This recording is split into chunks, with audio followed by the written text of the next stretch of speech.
Sang Sabda telah menjadi manusia dan tinggal di antara kita. Para sahabat Sabda Hidup sekalian, jumpa bersama saya, Frater Yosi Prasetya, calon imam Keuskupan Malang.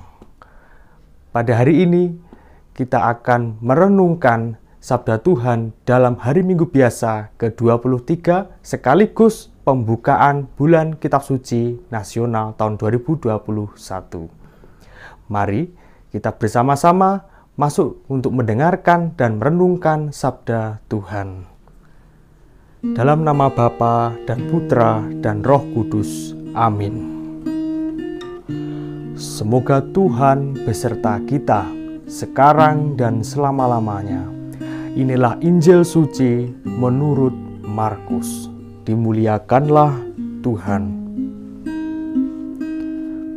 Bacaan diambil dari Injil Markus bab 7 ayat 31 sampai 37. Yesus menyembuhkan seorang tuli. Kemudian Yesus meninggalkan pula daerah Tirus dan dengan melalui Sidon pergi ke Danau Galilea di tengah-tengah daerah Dekapolis.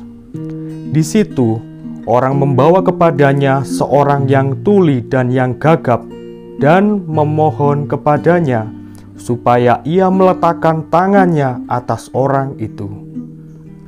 Dan sesudah Yesus memisahkan dia dari orang banyak, sehingga mereka sendirian, ia memasukkan jarinya ke telinga orang itu, lalu ia meludah dan meraba lidah orang itu.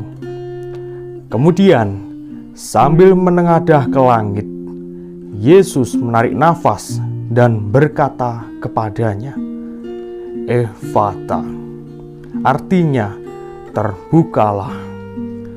Maka terbukalah telinga orang itu, dan seketika itu terlepas pula lah pengikat lidahnya. Lalu ia berkata-kata dengan baik. Yesus berpesan kepada orang-orang yang ada di situ supaya jangan menceritakannya kepada siapapun juga. Tetapi makin dilarangnya mereka, makin luas mereka memberitakannya. Mereka takjub dan tercengang dan berkata, "Ia menjadikan segala-galanya baik. Yang tuli dijadikannya mendengar, yang bisu dijadikannya berkata-kata." Demikianlah Injil Tuhan. Terpujilah Kristus. Para sahabat Sabda Hidup sekalian, kita telah mendengar firman hari ini. Yesus menyembuhkan orang yang tuli dan yang gagap. Lalu tanggapan orang banyak itu, ia menjadikan segala-galanya baik. Orang tuli dan gagap. Kita tahu orang tuli adalah orang yang tidak bisa mendengar, dan orang gagap adalah orang yang tidak bisa berbicara dengan baik atau bisa dikatakan bisu. Nah, apa hubungannya di dalam firman hari ini, permenungan kita hari ini, dan sekaligus pembukaan bulan Kitab Suci Nasional? Saudari yang terkasih, bulan Kitab Suci Nasional adalah saat-saat intens kita untuk merenungkan, menghidupkan firman Tuhan yang ada dalam kitab suci dalam kehidupan kita sehari-hari. Maka untuk merenungkan sabda itu dibutuhkan pendengaran dan mulut untuk mewartakan.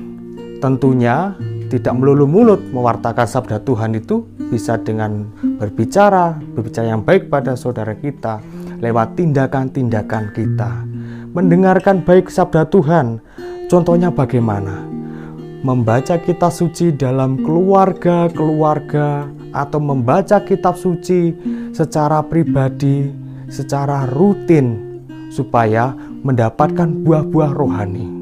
Lalu mewartakan, contohnya bagaimana? Mewartakan sabda Tuhan dengan contohnya ketika kita tidak membicarakan kejelekan orang lain, ketika kita hidup sesuai Injil dengan apa?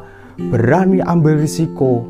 Ketika kita berbuat baik, terserah orang mau ngejek apa. Ketika kita berbuat baik, kita berani. Contoh ketika ada tetangga yang sedang isoman atau warga lingkungan dan stasi yang sedang isoman, apa yang kita lakukan? Berbuat semampu kita, contohnya dengan memberi dia makanan karena dia tidak bisa keluar, mengajak yang lain, iuran untuk memberi dia makan dan kebutuhan-kebutuhannya. Khususnya dengan pandemi ini cukup banyak orang yang sangat membutuhkan, yang terdampak langsung pandemi. Nah, itu bagian dari mewartakan dan mendengarkan sabda Tuhan. Nah, saudara, masalahnya satu. Rupanya penyakit ini, penyakit tuli dan bisu atau gagap, kita semua mengalami itu.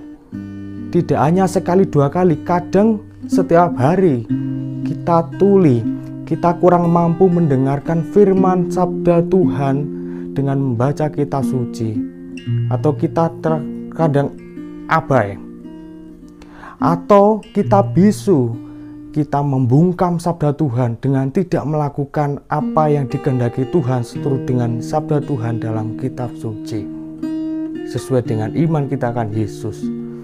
Maka saudara, supaya kita beroleh keselamatan dengan perbuatan baik, karena hasil kita menghidupi sabda Tuhan dalam diri kita, kita mohon kepada Tuhan, mohon supaya kita semua dibebaskan dari penyakit tuli dan penyakit bisu. Tuli karena abai karena sabda Tuhan yang kita abaikan, dan bisu karena kita tidak mampu mewartakan sabda Tuhan dalam keseharian kita. Ingat, dalam perikop-perikop lain, Yesus juga berkata, imanmu telah menyelamatkan engkau. Artinya, karena Tuhan itu sudah baik dan tinggal kita menanggapi, maka kita harus menanggapi itu dengan iman. Maka terjadilah Tuhan yang baik bisa kita rasakan berkat kita punya modal, punya usaha. Tuhan, aku ingin sembuh. Mohon supaya aku bisa mendengar dan supaya aku bisa mewartakan sabdamu dalam sehari, dalam tindakan-tindakan sehari-hari. Semoga sabda Tuhan meneguhkan kita semua. Selamat memasuki bulan kitab suci nasional. Semoga Allah yang Maha Kuasa memberkati kita, melindungi kita terhadap dosa, dan menghantar kita ke hidup yang kekal. Amin. Dalam nama Bapa dan Putra dan Roh Kudus. Amin.